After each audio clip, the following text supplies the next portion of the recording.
The cap's been damaged, and some gasoline has leaked out.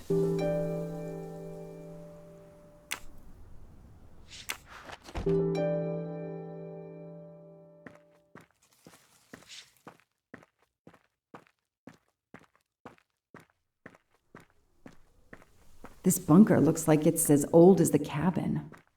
Everything is falling apart. Now what? I have to turn the power back on to open this magnetic door. Okay, let's see. That's... No, doesn't work. Yeah, we have to like... Let's follow the cables, right? So one... Well, they all go on the other side. Okay, so let's start from the... maybe from the top. So it's like the bottom cable looks like. Let's go and check it out. So the bottom cable, looking. Oh God, looking, still looking. Bottom cable. It goes.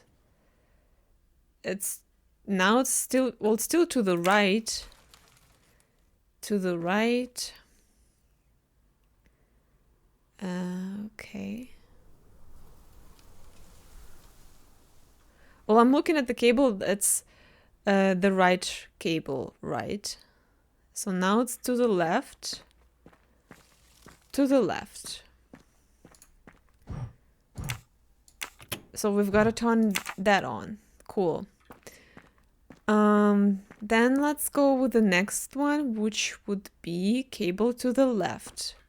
To the very left. So, cable to the very left. Looking. Still going. Cable to the very left. And the last one would be the cable in the middle.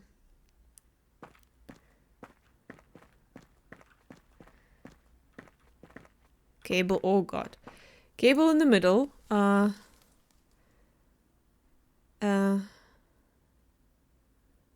it's cable to the very right. Cable to the very right. Now it's cable to the very left. Can this be? Well, let's see. Let there be light. Magnificent.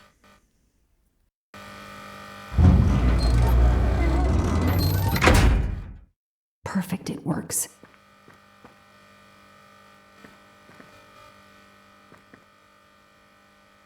February 24th, the day of the kidnapping. They knew about the party and everything.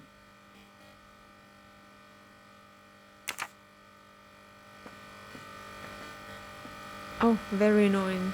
Very annoying sound.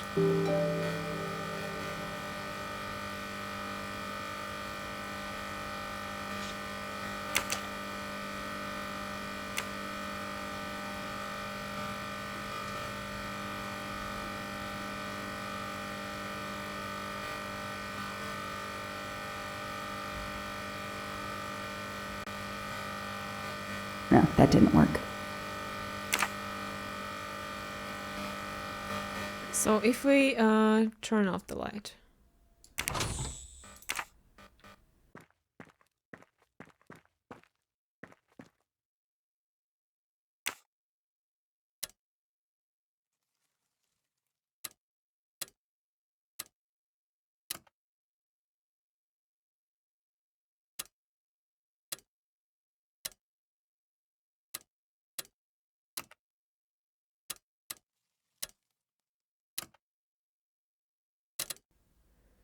No.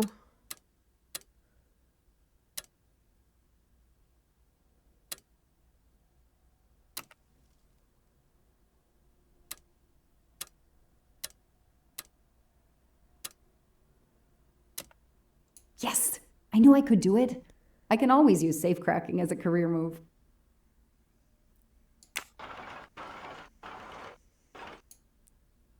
Okay, that was also weird. What do we have? The money. An expensive-looking pen with the initials JM? What's its story?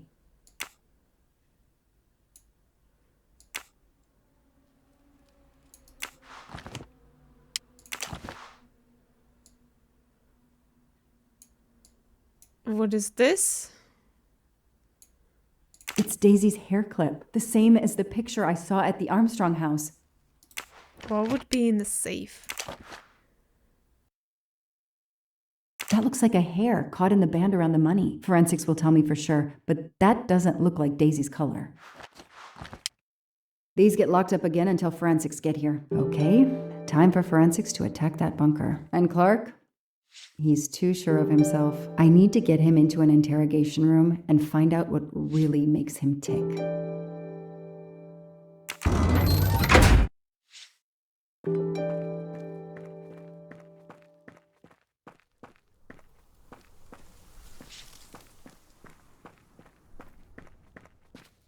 I'll secure the bunker for forensics.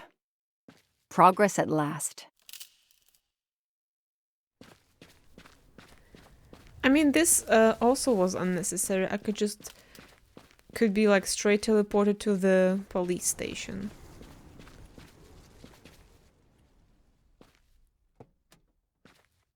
I know my rights. You can't keep somebody locked up in a car like this, you know.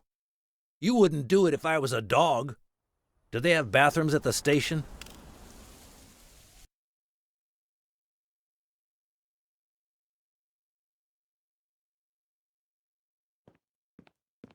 I have the right to make a phone call, Detective whatever your name is. That phone is an outside line. Hello, boss. It's Michael Clark. I'm still on the Armstrong kidnap, but there's a small problem. I got caught being someplace I shouldn't be. I'm at the police station. No, I'm not under arrest. Just questioning. Fire me. Why? The station's integrity? You're kidding me, right? If you think I've screwed up that badly, then fire me. Got that? Fire me. Yes, do it. That didn't go well. I think I got my point across. What happens now? Go ahead. Then we'll have a chat.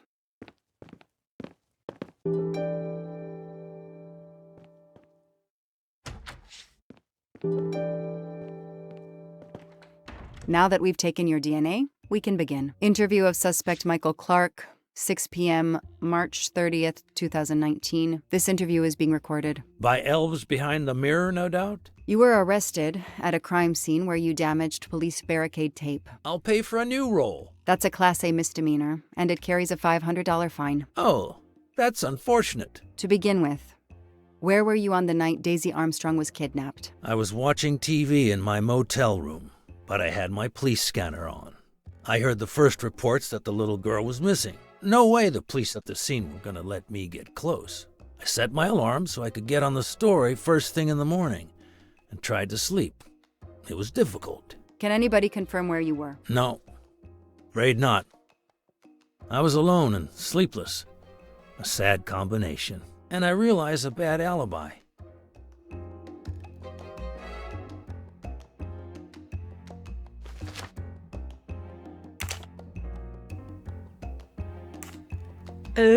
Confront? Hold on.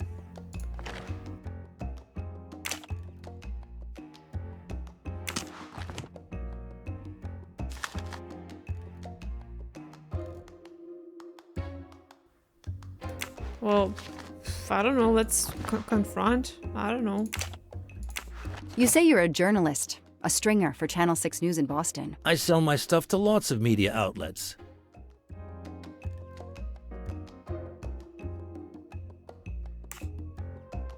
Your camera was in your pickup.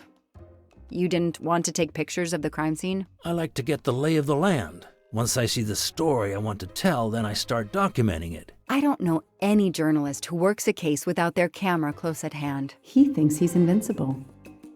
I need to play his ego. That's the key.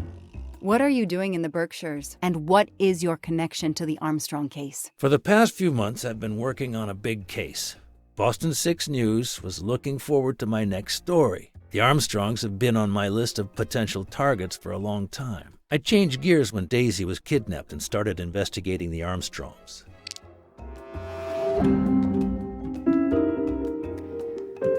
Okay.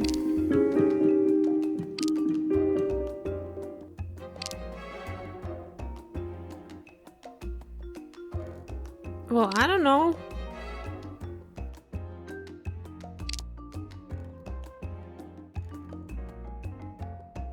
So you just stumbled on a major kidnapping story during your stay in the Berkshires. Yeah, I was researching PCBs in the river for crying out loud. Then, wow, the Armstrongs.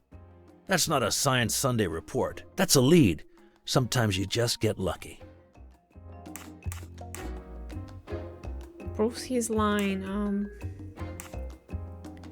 Your camera in the pickup. There were photos of Daisy from before she was kidnapped. The Armstrongs are a famous family, like the Kennedys or Hollywood couples. Gossip sites love them. People want to see how they live. I started out just stealing candid shots. Paparazzi live on getting that one exclusive shot. Steamy, intimate, whatever. Then when the kidnapping happened, I realized I was here first. What an opportunity, and I jumped at it. You have an answer for everything. You're not very good at this, are you? How long have you been on the job? Long enough to put you away for life, if you killed that little girl.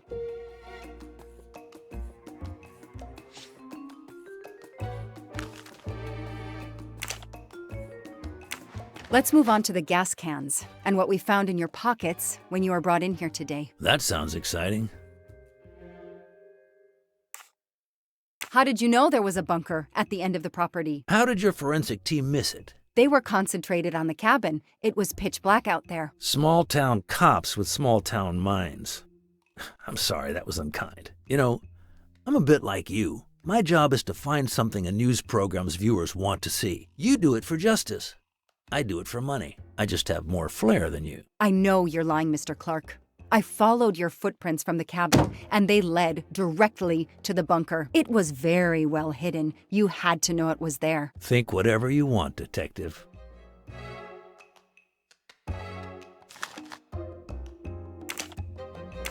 Let's start with why you went to the cabin. If the police were interested in it, I was interested in it.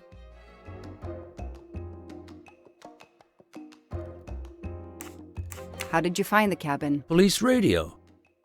I heard the forensic team getting directions. Then, when they finally left the scene late this morning, I jumped in my pickup and hurried on up the mountain. You tore the tape at the entrance to the property and stomped all over the house. This constitutes a serious violation of a crime scene, Mr. Clark. I'm aware of that. I'm sorry. I'll pay the fine. But I got carried away. It isn't often I get a crime scene all to myself. He's enjoying himself. I need to throw him off balance somehow. Surprise him into making an error. Explain to me again how you got to the crime scene. I listened in on the police radio frequency. Anybody can do it with a scanner. I headed for the crime scene in my trusty pickup, like I've done for years. After the forensic team left, I needed to see the crime scene for myself. I got to the bunker just before you arrived.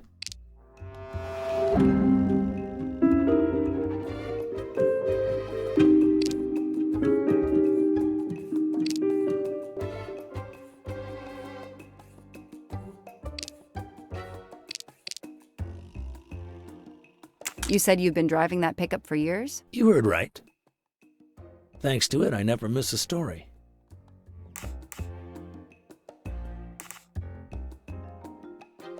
You say you've been using your pickup for years, but the title certificate is not in your name. The truck belongs to somebody named Stephen Baker. Okay, I don't get why the pickup is so important to you, but I guess my ego made me say that. Yeah, the pickup was lent to me by a friend. I couldn't afford it even with a loan. I think you stole it, Mr. Clark. You needed a pickup like that for our mountain roads, so you stole that one. Try proving it. But while you run off on some wild goose chase, you can't hold me. I know that Clark is lying.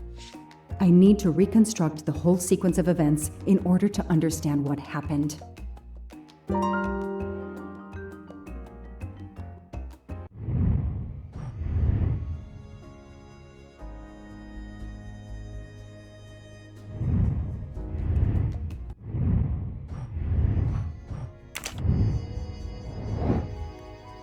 So...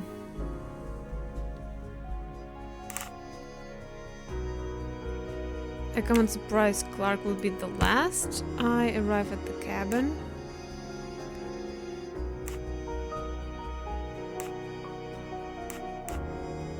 So Clark breaks the barricade tape.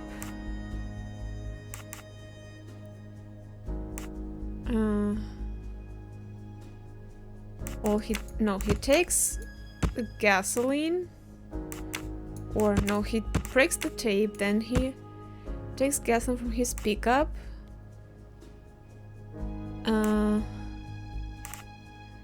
Opens the bunker. I arrive. Throws gasoline, closes the bunker. That is a great detective job. I'll tell you what really happened. You waited until forensics left and arrived in your probably stolen pickup. You grabbed a can of gasoline from your truck. You then went into the cabin to check if Daisy had been found. You then went straight to the bunker to see if it had been discovered, planning to set it on fire and destroy all the evidence inside. Before you could start the fire, you heard me arrive. So you hastily left your gas can and closed the hatch. You didn't think I could open the bunker. If I hadn't found you, I expect you would have burned down the cabin too. I'm not going to make fun of you, Detective, or how you handled my interrogation. You're obviously very new at this. I swear I'm telling the truth. I didn't know the bunker was there until the moment you showed up. I seem to have trumped your entire police force. When I get the DNA results from the bunker, we'll continue this conversation. You have no concrete evidence against me whatsoever. The lab results will be in soon. You won't get away with this. See that call? That's your arrest warrant and a one-way ticket to prison. I'll be right back.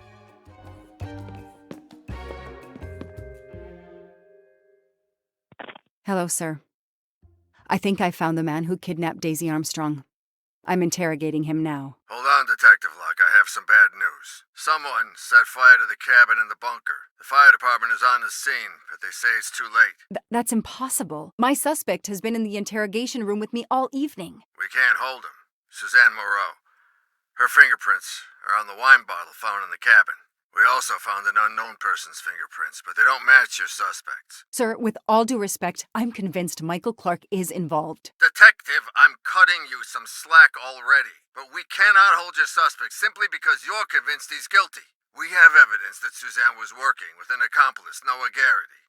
I order you to release the reporter and arrest this Moreau. Let me just check my last lead. The DNA analysis of the hair found in the bunker safe. The results just came in. I know how hard this is. Okay.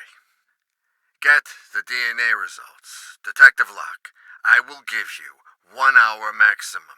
Then you close the file and arrest Suzanne Moreau. Thank you, sir.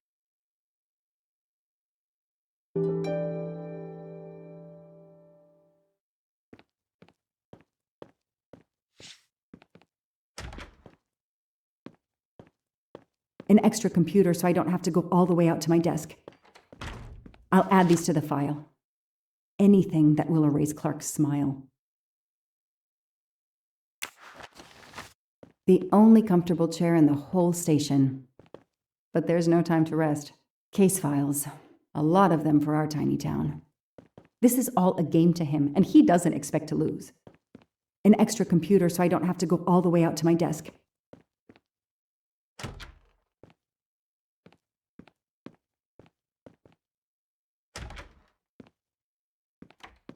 Who did you call earlier? An editor from the Boston 6 News. An editor you repeatedly said should fire you. That was your accomplice, wasn't it? You were telling him to start the fire. An accomplice?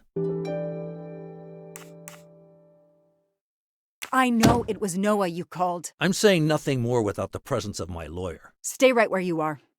I'm not done with you yet. Wow. Do I hear grounds for a lawsuit? Some poor innocent woman is being accused instead of you. You set her up, didn't you? You have to let me go, Detective. All I need is one more phone call to the lab. I know it's you, and I'm going to prove it. Hello, this is Joanna Locke. I need the results of the DNA test I asked you for. Hi, Detective. Sorry, we only have the DNA sequence. We haven't had time to compare it with the suspects yet.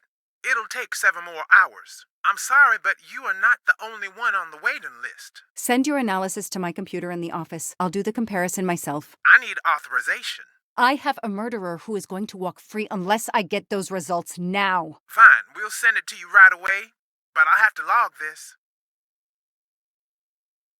It's my last chance.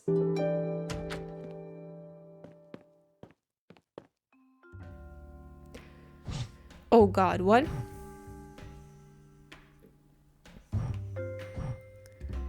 So I need to find unknown DNA found in the cabin. Unknown hair found at the crime scene. So I've got to find these sequences, right? Okay,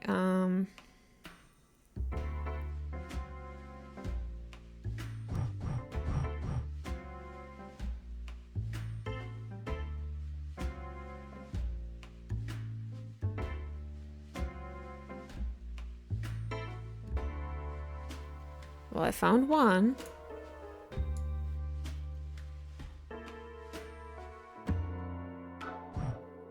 Oh, no.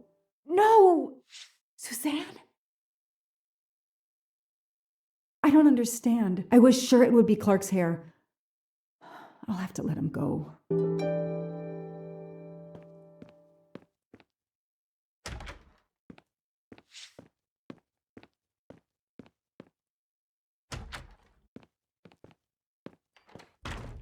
You can leave. Sorry it didn't work out for you, Detective. Maybe you should consider a career change. We are not done. Oh, but we are, my dear. We are done. I had no choice but to return to the Armstrong house to arrest Suzanne Moreau.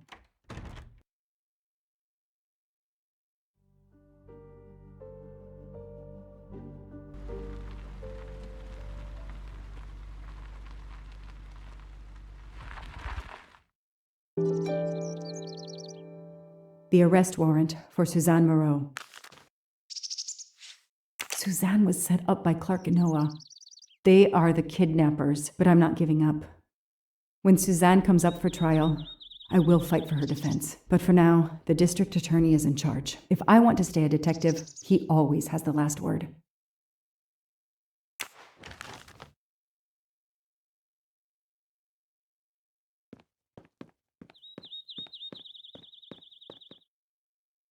The door is wide open. How strange. Oh, that's not good. Hey, is anyone there? Miss Moreau? Miss Moreau? This is Detective Locke.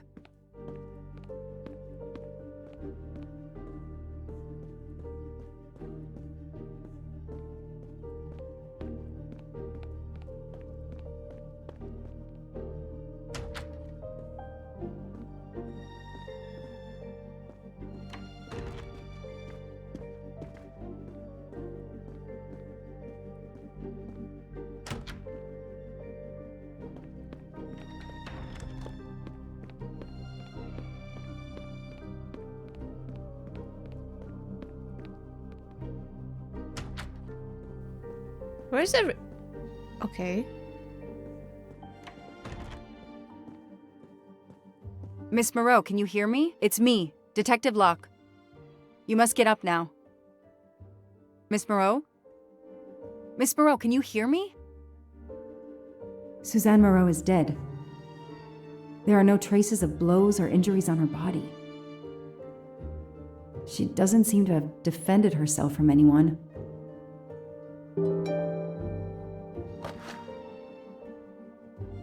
It appears Suzanne killed herself by ingesting all these drugs.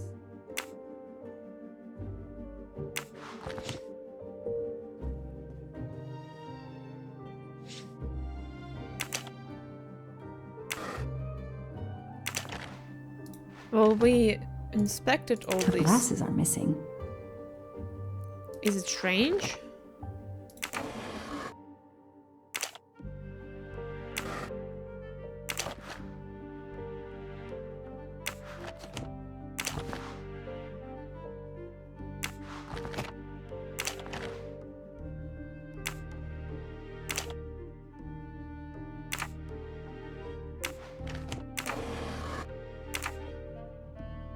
Suzanne's diary is missing.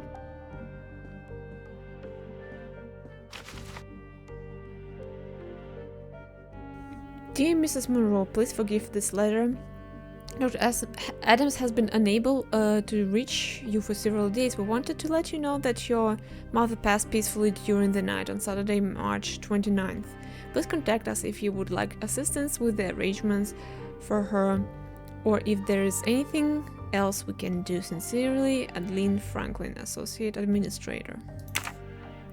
Suzanne was telling the truth about her mother.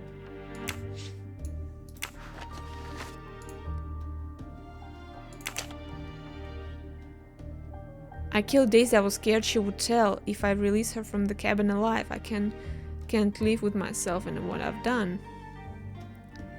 It's the nanny. She's responsible for that poor child's death. How can a child nanny do such a thing? I hope the police lock her up for life. Moreau doesn't deserve to live. Another immigrant comes here and kills somebody. Bring back the death penalty in Massachusetts. She deserves it. She's gonna just end up in some cozy prison. Massachusetts used to burn witches at the stake. She must have realized at last how she'd been used. The death of her mother would have been an additional shock, and the self-righteous court of social media was as quick as usual to try and convict her.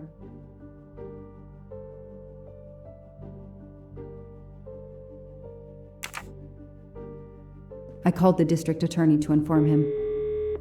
This is Detective Locke, sir. I'm at the Armstrong house. Have you arrested Suzanne Moreau? She's dead, sir. Apparent suicide, but I need a forensics team. She killed herself out of remorse for her part in the crime. We don't know that yet. I'm calling forensics now, but I wanted you to know. What a mess. Stay on site until forensics arrive. Yes, sir. Standing by. The investigation was officially closed. I was certain that she was innocent, and Clark had been responsible for 4 deaths and then vanished into thin air. With $1 million. Dollars marked, though, and not easily spent. I didn't care if the case was officially closed. I swore, Mr. Poirot, whatever it took, I would hunt him down.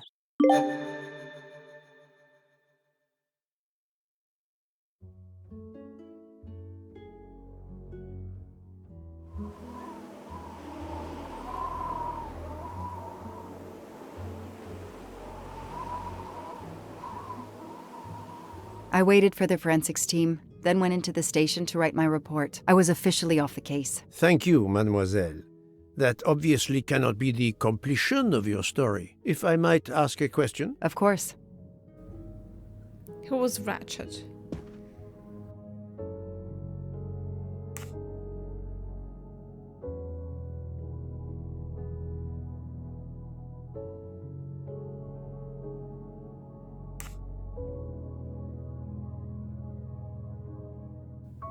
What?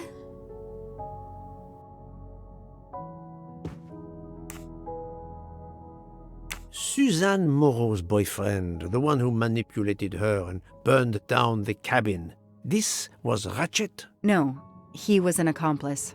Clark, the phony journalist, was the leader. Michael Clark, the reporter. He was Ratchet? Absolutely. I was the only law enforcement official to question Clark. I knew this wasn't his first kidnapping. You looked for similar cases. What do you Americans call the MMOs? Means, motive, and opportunity. Yes, I looked for someone in plain sight. Someone on the edge of a kidnapping case. Someone in plain view, keeping track of the investigations. An innocent witness, a concerned neighbor, even another reporter. And eventually you found a name behind an alias. Yes, I found a name. Cassetti, the real name. The real name of the man you call Ratchet is Cassetti. This explains much, mademoiselle, but not all. It explains why she is our number 1 suspect. But not how she came to be on this train. Attends, she has grown pale. I don't know what's wrong with me. Excuse me, Mr. Poirot. I don't feel very well. You are exhausted and still feeling the effects of the drug. Stay with us, mademoiselle. One more effort. I need to know your recent movements. I snuck aboard the train. This I observed. You came directly to this room? Yes. Yes, and other than a couple of careful trips to the ladies yesterday, I never left this room. I didn't want to be spotted by Ratchet. Yesterday, I chatted with my roommate, Miss Schmidt, I think, here in our room. She brought me some dinner. I got very sleepy and nodded off.